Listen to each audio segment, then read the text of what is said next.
the whole time. Like right here, and then just landing at the orange. So you want orange, right? Orange mark? Okay. Cool. Yeah, I can happily do that. Can I start like anywhere over here, or do you need it on a mark? Okay.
Thanks for joining us here on Arc Salt Lake. I'm Brian Schnee. It is Monday, November 25th, and tonight we're taking a look at the search for a couple accused of defacing ancient petroglyphs, also taking a look at an ATM theft that took place in St. George. Let's go in depth on this tonight. Two people seen over the weekend carving into ancient rock art in southern Utah. This is a popular area, the Wire Pass Trailhead. I spoke with Harry Barber, district manager for the Bureau of Land Management Utah's Paria River District. He was just in this area recently, and tonight they're offering a reward. Harry, what comes to mind when you hear about a case involving petroglyph or ancient site sort of vandalism, considering probably how much you care about these lands that you work to oversee? I care a lot about these lands. I do a tremendous amount of hiking. I go into the backcountry a lot on my own. We find a lot of these sites. By and large, most people leave them alone, but they like them. People like to see these things. They're unique. They represent a cultural timestamp, right? You see something that somebody else put there 1,000 years ago, that's pretty cool. But when I come upon people that feel like they have to put their names on it or write something derogatory on it, it makes me angry. Unfortunately, I mean, I've been out hiking too. You just see this, right? You see people that have etched their own engraved initials and things, and you see them defaced, but it's not often you see a picture of someone defacing said petroglyph. So this is an added element. Is it something you often see? It's not, and this is unique, and I do want to point that out. The area where this happened in Wire Pass is a popular area. I was there a couple of weeks ago, and I was amazed at the number of people that did not know that panel was there, and they were standing less than 50 feet from the panel. I pointed out to a group that was there that this panel is right there in front of you, and they just were amazed. They thanked me for showing it to them. They took pictures. They were careful not to touch it. They had come from different places. I talked to them about where they came from, and now they came from wherever. New York, they came from San Francisco. Now they're standing here in front of this panel. It's what you just asked me is unique because something similar happened during this event. These people were writing their names on the panel, doing whatever, and members of the public actually went to them and told them, hey, shouldn't be doing this. And these individuals blew them off and basically ignored those members of the public. So I give credit to the members of the public that approached them and said, hey, you're not supposed to be doing that. And those members of the public that did that, they went another step and came into one of our visitor centers to report what happened, and they actually provided us with the evidence. So if it wasn't for people like that, we don't even know that these things happen. If and when you find these individuals, what could be a penalty of sort for defacing something like this? So what we're trying to do is we're offering $1,000 reward for information that leads to an arrest. of some sorts. So that's what we're doing in this particular case, is offering that reward to people that turn them in, and we're able to make something concrete out of this. And then I leave it up to our law enforcement people and to a judge to determine what the level of penalty is. What's the emotion behind this for somebody that works in your realm? And I mean, you were just there explaining the relevance and the significance of some of these ancient sites. How does it feel to at least look at that picture and see what is taking place on our public lands? When I saw that, I became angry because I was just there. And this is a really, really cool panel. And for the number of people to see it every year, the number of people that go in there and see this, by and large, they leave it alone and they just admire it, or they don't even see it, right? They just walk on by. But when I see people are damaging it, it's kind of like somebody going to your house and feeling like they have to throw a rock through the window or something like that. And you come out and say, "What are you doing? Why are you vandalizing my home?" Well, in a sense, this is kind of our home. I work here. My employees work here. We work to take care of it. We work to educate people. And I would think by today's standards, people should generally know that writing your name or anything else on a petroglyph or pictograph panel is something that's just unheard of. How common is this in the general scope of things where you're getting a report such as this, or local law enforcement, perhaps in Kane County, for example, is getting something like this that says, hey, we saw something that looked a little unusual, potentially illegal, and not law abiding when it pertains to this? It's not very common that we actually get the people that saw it happen to come tell us what they saw. It's probably too common that we find sites that have something scratched in them. I don't know what it is with some people. If they see, again, they see your house and feel like they got to go damage your house. I don't know what gets into people's minds when they see this 1,000-year-old panel and they think to themselves, I think I'll put my name on it. That to me is difficult to understand. Can you describe what this this art demonstrates or shows? Like, do you know it well enough to be able to describe kind of what the origin is behind this certain wall panel? In terms of where it came from, who put the panel there. And so we typically refer to the individuals that came in and placed this work in these canyons as the ancient Puebloans. And so we're talking about work that was done, rock writing that was done anywhere from 900, 1,000, 1,200 years ago. So it's been there a long time waiting for us to see, not waiting for us to come and put our signature on it. Is there any signage in that area that has folks reminded maybe about this, about defacing, or is this an area that is a little bit more off the grid and there isn't as plastered with signage to tell people the obvious, don't do this? We have some signage back at the trailhead, and I think there's some reference to that. But I'm kind of hoping in terms of our visitors, it's like going to a museum. Does somebody have to tell you not to step over the barrier in a museum, to put a mustache on the Mona Lisa? You kind of recognize it when you're in somewhere special like that. You just take it all in, right? And so I don't know, again, what gets into people's heads and lets them think that there's no other names on there. All these people are standing here, but I think I'm special enough. I should put my name on the panel. We do our best to take care of public lands. We work here. We manage this for the public. By and large, the public comes and enjoys it, and they're good, and they have a great time out on Grand Staircase, Escalade National Monument, and on the KANAB Field Office. We get a few like these individuals. I think I'd want people to know, we want you to come out, we want you to visit, we want you to have a good time, but just respect public lands, and in particular, respect these cultural sites. Well, this has been our top trending story on KUTV.com throughout most of the day. There are pictures of the two involved. You can see them there. You can also find them on my X and Facebook pages. Head over to those social media platforms if you'd like to check them out. Coming up on Ark Salt Lake, a break-in attempted at a St. George ATM in a trend that is happening across the country. What burglars are looking for that is a little bit more valuable than money, they believe.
Covering Washington County tonight, where a crime that's been happening across the country has now made its way to St. George, believed for the first time. 2 men are in custody, accused of targeting an ATM, not for cash, but something far more valuable. This burglary happened at 2122 East Riverside Drive at the Golden West Credit Union. Liv Kelleher is there with more. Police jumped on this quickly and were able to catch those 2 suspects who they say are likely part of a larger crime organization. Both Venezuelan nationals, the men were hired for the job, given a key to the ATM and instructed to only take the hard drive. A crime trend that police say is aimed at stealing people's banking information. Honestly, it's a very sophisticated crime. These are people, the people that we catch are usually the mid-level to lower level individuals that are being paid to do a job by some higher up in the organization. Lieutenant Rich Triplett heads the investigations division of the St. George Police. He says neither suspect had identification on them and one gave a false name. They were cooperative but knew little of the full scope of the crime.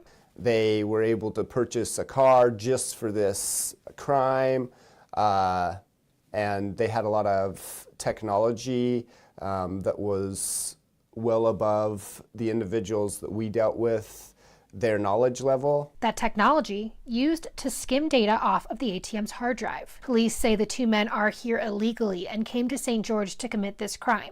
One from Dallas and another from Salt Lake. Any potential connection to other Venezuelan organized crime groups that we know are here in Utah, like Tren de Aragua, that is in Salt Lake, any activity down here? We know that they're part of, obviously, an organized crime syndicate in relation to these ATMs, but not specifically to any kind of Venezuelan gangs right now. He says this style of crime is well documented across the country, but this is the first time they've seen this MO here in St. George. Police say that this was a very targeted incident that they were able to stop before any data was stolen. Lieutenant Triplett told me they're working with various law enforcement agencies who have been tracking this type of crime across the country. In St. George, Liv Kelleher, KUTV 2 News. Well, Thanksgiving less than 3 days away, but it's already time to start thinking about next year if you want to harvest your own turkey. Applications for the spring 2025 limited entry turkey hunt opens on December 12th. To be included in the permit drawing, you must submit your application online or over the phone by December 27th. The limited entry hunt will be held from April 12th through the 24th. Today, students from Copper Hills High School in West Jordan surprised 10 elementary schools with money to help make the holiday seasons brighter for students. Each of the schools received a $3,500 check. The high school students do a month-long charity fundraiser every December. Last year, they raised enough money to take care of more than 6,000 younger children. This Christmas, the money will be used to purchase winter coats, clothing, and food to help families during the winter break. Also today, Ken Garf employees handed out 500 Thanksgiving meals to veterans at the VA hospital in Salt Lake City. Each of the meals included all the fixings for a Thanksgiving meal, including a frozen turkey and a pumpkin pie. Employees from 6 dealerships helped package and hand out those meals. And you have the chance to help give back for the holidays. It's as easy as using a vending machine. Church of Jesus Christ of Latter-day Saints opened its annual Light the World giving machines. There are a number of options in these machines. You can choose to buy one meal, buy an infant care kit, or support disaster relief. There are 2 giving machines in Utah, one at City Creek Center in Salt Lake. The other is at University Place Mall in Orem, and you can make a donation until January 1st. Clearly sounds like we need one in southern Utah too. St. George. All right, let's talk to meteorologist Sean Kelly here. I was asking you questions about what's happening here, and I'm very interested in this forecast because it's a time of year here where we're hoping to get more of these cycles, keep that inversion out. Yeah, absolutely. Yeah. And it's going to be the biggest snowstorm of the season so far for the mountains. You heard it here. The ski resorts are going to love that. You asked me if it's a first alert weather day for tomorrow, and the answer is yes. But for the mountains and for our higher elevation valleys, including along the Wasatch Back, as we're going to be dealing with some good snow for them, the mountains picking up upwards of 1 to 2 feet of snow. So significant snow accumulations there. Road slush and winter driving conditions expected tomorrow. So please give yourself some extra time.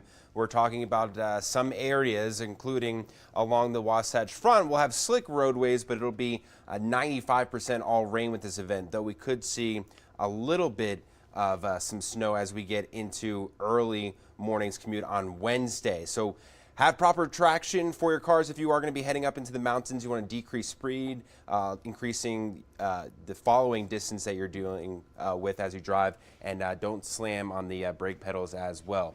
Here, Brian's going to help me go through the graphics here as my clicker is not working. Temperatures right now into the 30s and 40s. We're at 42 degrees here in Salt Lake City. No rain out there right now. 36 in Provo as we step outside. You can see statewide temperatures right now hovering just above freezing in Price, 34 in Manti, 34 in Panguitch, 38 in Ogden. You'll see across the state, it's cloudy everywhere you go. And right now, Brian was asking earlier, where's our storm? Well, it's here. It's just moving kind of slowly, and the moisture and the radar hasn't filled in all that much just yet. But here we go. As we get towards 11 p.m., that's when I expect us to start seeing some scattered shower activity along the I-15 corridor. It'll start in the mountains as mountain snow. Valley rain continues on. Look at this. Tomorrow morning's commute, that's when some of the heaviest precipitation moves into the state, and it is going to be messy early tomorrow. So plan ahead. It's one of the busiest travel days of the year. So if you can avoid traveling tomorrow, that would be best. Wednesday would be the better day here, as this will be out of here. You'll see even by Tuesday afternoon, evening, heavy mountain snow, heavy valley rain continues on. But cold air works its way in Tuesday night into Wednesday morning. What does that mean for the valley floors? Well, we could maybe see some snowflakes and some lake-enhanced, lake-effect snow Wednesday 5 a.m. In fact, this model is trending towards that possibility here. That means maybe a coating to an inch will be possible across some of the valleys. But it's the mountains, again, that will see the more significant impacts. So in terms of rainfall, 1/4 to 1/2 inch looking possible here for much of the areas, including across the valleys. And in terms of snowfall, well, we could see over 1 foot into the Cottonwoods area along the Wasatch back, probably about 4 to 8 inches, maybe a coating to an inch across the Wasatch Front. And then back down towards the south, we could see about a foot of snow. So temperatures overnight, 30s and 20s as we start to see those increasing rain and snow chances. Highs tomorrow only into the 40s and 30s for much of the state. St. George, you've got 50s across the area heading into the weekend as well. And then looking into next week, it does start to warm up a little bit here along the Wasatch Front. We're talking about temperatures going from the 40s to 39 for your Wednesday. Some lingering snow showers there. And then pretty chilly. But right now, Thanksgiving, though, luckily drying things out. Just going to be on the cold side. Yeah, good turkey day to get outside and toss the pigskin around. That's right, yeah. Yeah, put the beanie on and some layers. It'll be a little chilly out there. Leave tonight. If you can leave tonight, you're not working the rest of the week. You got the time. Like tonight or Wednesday. Maybe you got to do that drive south from Salt Lake over towards, our friends in St. George, or make your way through Vegas. You've got family out west. Good time to do it now if you can avoid it. Yeah. That is if you want to drive overnight. But I prefer to have less people on the road. Maybe and less dangerous than tomorrow morning, for sure. Yeah, all right. Something that we'll definitely be keeping an eye on. And in the morning as well, you want to get the latest track. Join us, 2 News this morning. Coming up on Ark Salt Lake, 2 turkeys will not be on the menu this Thanksgiving, where these 2 pardoned birds will be spending the rest of their lives.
Well, the Salt Lake Bees will play in a new ballpark next spring. They'll also have new refreshed logos and jerseys to go along with it. Yeah, how about that? The new look has a new updated font. The Bees are also adding an alternate logo featuring a baseball and beehive and an outline of the state of Utah. The Bees color palette will get a splash of Angels red and a cream color called Salt Lake Bees Natural. The Bees open the 2025 season on Tuesday, April 8th. Got to get that ballpark ready. Oh, yeah. Well, 2 turkeys from the Midwest traveled to the nation's capital for a life-saving trip ahead of Thanksgiving Day. I guess we're supposed to feel good about this one here. Peach and Blossom are the 2 lucky ones out of all the others. Made a 16-hour trip to the White House today, where they received a special presidential pardon from the commander-in-chief. The birds were raised on a farm in Northfield, Minnesota, but named after the Delaware state flower. Today, President Joe Biden carried out the final turkey pardon of his presidency. And today, Peach and Blossom will join the free birds of the United States of America. Based on your temperament and commitment to being productive members of society, I hereby pardon Peach and Blossom. Amazing. Very productive work being done there today. Peach and Blossom will live out the rest of their lives at a farm America in southern Minnesota to serve as educational ambassadors, inspire the next generation of agriculture students. Okay. All right, go pay them a visit. The official 2024 White House Christmas tree has arrived. Yeah, that's right. First Lady Jill Biden and military-connected families received the 20-foot Fraser fir from Newland, North Carolina. It will stand floor to ceiling in the Blue Room. This is the 16th White House Christmas tree from North Carolina since 1961. That's the year First Lady Jackie Kennedy started the tradition of picking a Christmas theme for the Blue Room. I've got my Christmas tree ready to go as well. Well, a very different holiday scene over in Berlin, Germany. Take a look. The City Hall's Christmas market has opened and is decked out with all the festive decorations. Yeah, I can't compete with the Galvin Plaza though, right? There's an ice rink and people can enjoy mulled wine. Oh, they got us there. And roasted almonds. In Berlin, there are several Christmas markets like this one open, and they will remain open through the end of December. Get over and check out the plaza next door. Yeah. Have a great night. We'll see you tomorrow at 7.